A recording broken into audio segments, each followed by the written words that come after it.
이 상법과 자본시장법 나뉘고 또 저쪽 상법 개정에 대해서 반대하시는 분들도 일부 찬성하는 부분은 두산의 합병 비율 산정 관련된 문제들이 또 불거지고 하면서 합병 비율 산정 등을 조금 핀셋 규제하면 어떨까라는 얘기를 굉장히 강하게 주장하고 이게 반박할 수 없는 것들은 또 그렇게 할 수 있으니까 또 해주시는 것 같기도 한데 이 핀셋 규제로 해결할 수 있다는 입장에 대해서 핀셋 규제. 네, 다시 한번 좀 정리를 해주시면 좋을 것 같아요. 이게 핀셋 규제로 정말로 해결을 할 수 있는 건지 아니면은 큰 틀에서의 더 큰 논의가 필요한 건지 한번 짚어주시면 좋을 것 같습니다. 핀셋 규제는 그 핀셋에 들어간 것만 해결할 수 있습니다.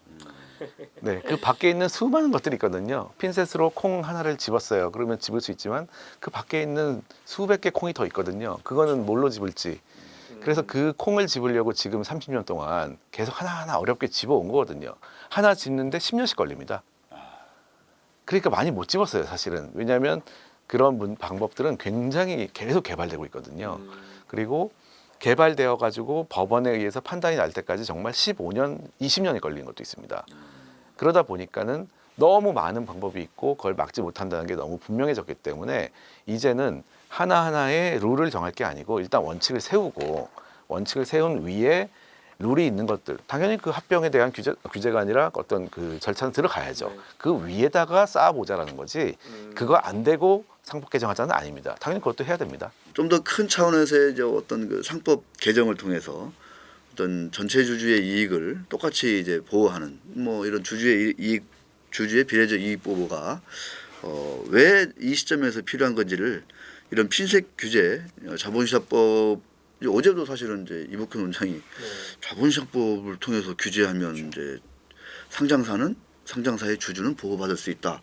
이런 식의 얘기를 해가지고 이 부분을 한번 조금 우리가 다시 한번 좀 이게 상법 개정 찬성 입장에서 한번 조금 좀 정리를 해주실 필요가 있을 것 같습니다. 일단 제가 이해하는 바는 이제 그 자본시장법이라고 해도 그렇게 뭉뚱그려서 얘기할 수 있는 건 아니고 지금 어제 제가 기사로 본 거는 자본시장법에서 그러니까 합병 분할 관련해서 주주 보호 원칙을 넣고 어떤 절차를 지키면 이사를 면책해 주겠다고 하셨어요.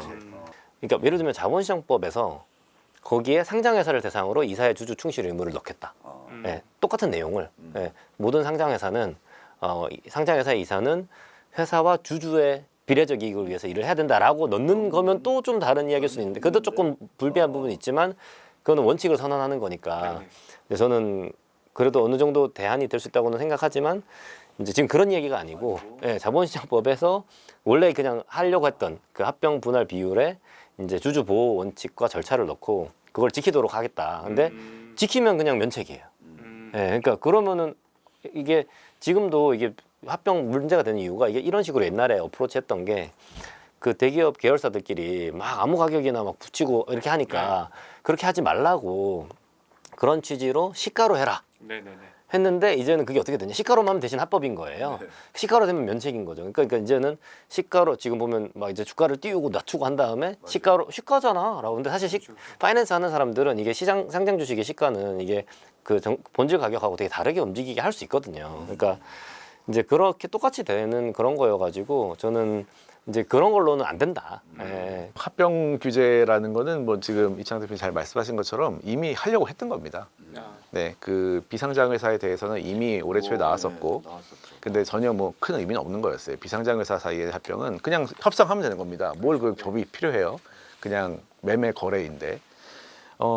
그런데 나머지 97%에 대한 합병에 대해서는 이상하게 안 나오다가 이제 거기에 대해서 문제가 많이 생기니까 금융위에서 이미 준비하고 있었던 거를 그냥 뭐 지금 포장을 해가지고 나오신 것 같은 느낌이에요.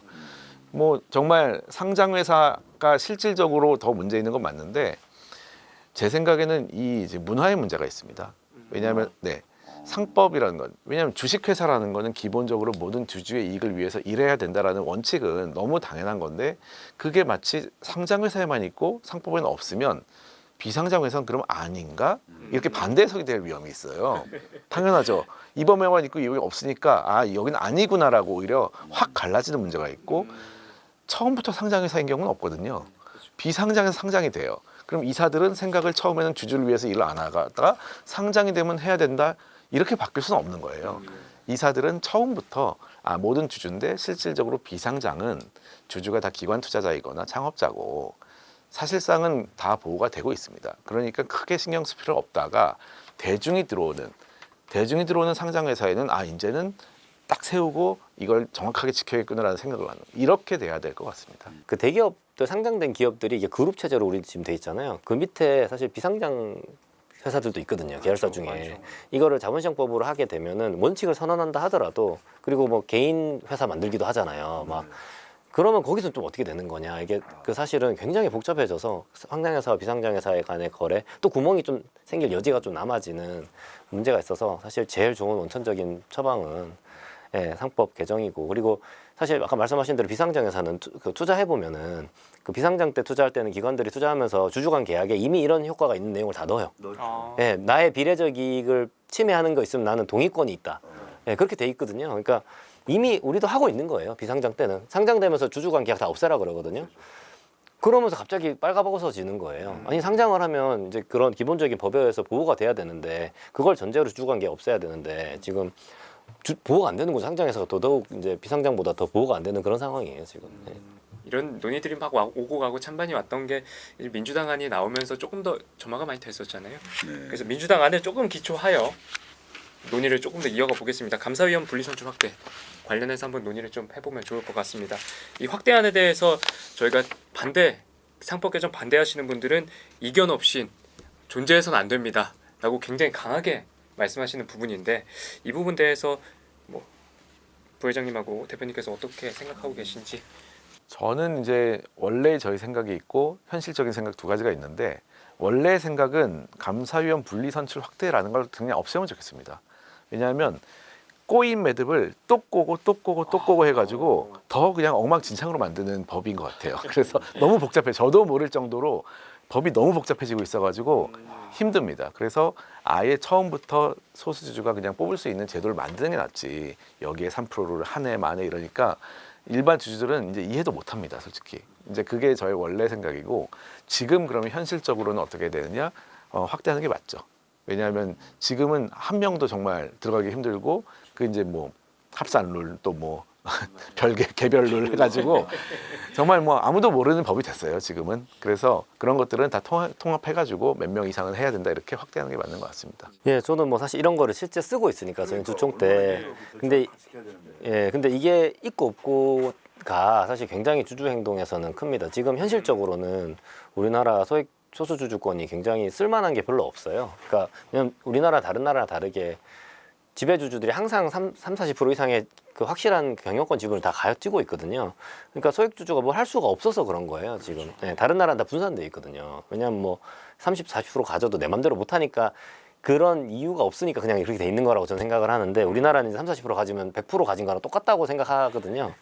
이제 사실 그래서 그런데 현실적으로 이제 이게 상법이 개정되면서 같이 가는 문제인데, 그러니까 충실 의무랑. 근데 여기는 이제 저는 뭐 당연히 이제 현실적으로는 그래서 이게 왜냐면 지금 한 명이다 보니까 행동주의 할 때는 3년에 한 번씩 돌아와요. 3년 되게 긴 시간이거든요. 그 이사 임기가 3년이라서 그런 문제가 있어요. 그러니까 그리고 감사위원회는 보통 3명으로 구성되는데 그 중에 소수여가지고 원래 상법에 감사는 분리선출하는 게 있거든요. 근데 그 효과를 못 누리고 있어요. 특히 이제 감사 선임은 합산인데 그 3% 주주 합산인데 여기는 개별이에요. 이 진짜 일단 개별 합산으로 바꾸는 게 되게 중요하고 그래야지 한 명이라도 들어가지. 이 개별 때문에 못 해요. 일단 첫 번째는 한 명을 2명으로 늘리는 거는 현실적으로는 그 정도는 돼야 이게 매년마다 주총 때 긴장을 하지. 아니면은 3년에 한 번 돌아오고 뭐 그런 면이 있고요. 근데 좀 더 근본적인 거는 저는 이제 집중투표제라고 개인적으로 생각하는데 이게 예를 들어 이런 거예요. 그러니까 사실 투표를 했을 때 51%를 가진 그 득표한 사람이 이사회 10명 중에 10명을 다 임명하는 게 맞냐? 아니면 50% 득표한 사람하고 20% 득표한 사람이 있으면 5대2로 나눠 갖는 게 맞냐라고 하면 5대2가 맞죠. 국회가 예를 들면은 정당 이긴 사람이 300석이 다 일당으로 되는 게 맞냐? 아니면 이게 민의에 따라서 되는 게 맞냐? 근데 지금 이사회는 그 100% 지금 그냥 제일 많은 사람 한 명만 되는 거잖아요. 그러니까 이게 그냥 말이 안 되는 거고. 집중투표제가 그나마 이제 계산을 해보면은 그 이제 주주의 의사에 비례해서 의석수를 갖게 돼요. 그래서 그런 면에서 그나마 좀 낫고 그게 좀 확실하게 좀 쓸 수 있으면 이런 부분들이 없어도 좀 보완될 수 있는 부분이 있는 것 같다고 저는 생각하고 있습니다. 지금 우리나라의 주식회사의 이사를 뽑는 제도가 적은 지분으로 이사회 전부를 뽑기에 최적화되어 있습니다. 왜냐하면 되게 너무 당연해가지고 생각 많이 안 하시는데 이사를 왜 한 명씩 뽑아야 되나요? 그러니까. 이상한 거예요, 그것도. 왜냐하면 우리 그냥 뭐 예를 들어서 여러 명을 뽑는 지금 정당들이 다 그렇게 하고 있어요. 뭐 더불어민주당이나 국힘이나 다 최고위원 뽑을 때 최고위원 5명이면은 후보가 뭐 10명 나와가지고 그냥 뽑죠. 투표를 막 하죠. 그러면 1, 2, 3, 4, 5등까지 딱 해가지고 올리잖아요. 그게 굉장히 우리가 원래 옛날부터 해오던 방식이에요. 이러면은 비례적인 그 투표가 거의 그대로 반영이 됩니다. 그런데 한 명씩 뽑으면은 한 명에서 과반수를 차지할 수 있는 사람이 계속 다 뽑을 수 있는 거예요. 네. 그런 것도 있습니다. 예, 이게 일반적인 게 아닌 거죠. 미국에서는 다득표를 하고 있는 거죠 지금. 예. 그러니까 이게 당연히 지분 비율대로 이사가 선임돼야 되는 거게 너무 당연한 건데 그건 우리는 이 지금 현재 제도에 너무 익숙해져가지고 당연히 30% 가진 사람이 다 뽑아야지라고 하는데 그게 말이 안 되잖아요. 사실. 그리고 거기다가 이제 뭐 시차자 임기라고 해가지고 이걸 이렇게 임기를 이렇게 걸쳐 놓으면은 한 명이 거의 한두 명밖에 안 되고, 네. 그렇게 원래는 이제 뭐 저희 이상적으로는 매년 이사회에 대해서 계속 재심을 물으면은 이사회가 5명이면 계속 다득표로 5명 중에 이렇게 섞이잖아요.